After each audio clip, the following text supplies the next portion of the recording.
আজকে আমরা বানাবো চিকেন কষা। ওর জন্য আমরা এখানে কড়াই নিয়েছি, কড়াইয়ের উপর সরষার তেলকে আমরা গরম করে নেবো। তারপরে এখানে আমরা মিক্সি কোটাতে রসুন, আদা আর দিয়ে দেবো লঙ্কা, আর দিয়ে দেবো হচ্ছে টমেটো, আর একটু টমেটো, মানে একটাই টমেটো, আর দিয়ে দিলাম এখানে একটু পেঁয়াজ, আর দিয়ে দিলাম জল দিয়ে এটা মিক্সিতে আমরা পিষে নেবো।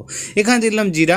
এবার জিরা দেওয়ার পর এখানে তেজপাতা, শুকনো লঙ্কা আর চিনি, আর দেওয়ার পর এখানে পেঁয়াজটা দিলাম। এবার লাল লাল করে পেঁয়াজটাকে ভেজে নেবো। তার উপর দিয়ে দেবো মাংসটা দিয়ে ভালো করে এটাকে নাড়িয়ে নেবো। আর তার উপরে দিয়ে দেবো আমরা লবণ, তার উপরে হলুদ, তার উপরে এবার ভালো করে এটাকে নাড়িয়ে নিলাম। নাড়িয়ে নিয়ে টকবক করে ফুটিয়েছি, দেখতে পাচ্ছি। আর দিয়ে দিলাম জিরা গুঁড়া, আর দিয়ে দেবো ধনা গুঁড়া, আর দিয়ে দেবো গোলমরিচের গুঁড়া, আর দিয়ে দেবো গরম মশলা গুঁড়া, দিয়ে দেবো লঙ্কার গুঁড়া, দিয়ে এখানে ভালো করে এটাকে নাড়িয়ে নেবো। আর দিয়ে দেবো মিক্সি যেটা পিছলাম ওটাও দিয়ে দেবো। আর মিক্সি কোটাতে লেগেছিলো ওটাকে জল দিয়ে ধুয়ে দিয়ে ভালো করে নাড়িয়ে ফুটিয়ে টকবক করে ফুটিয়েছি।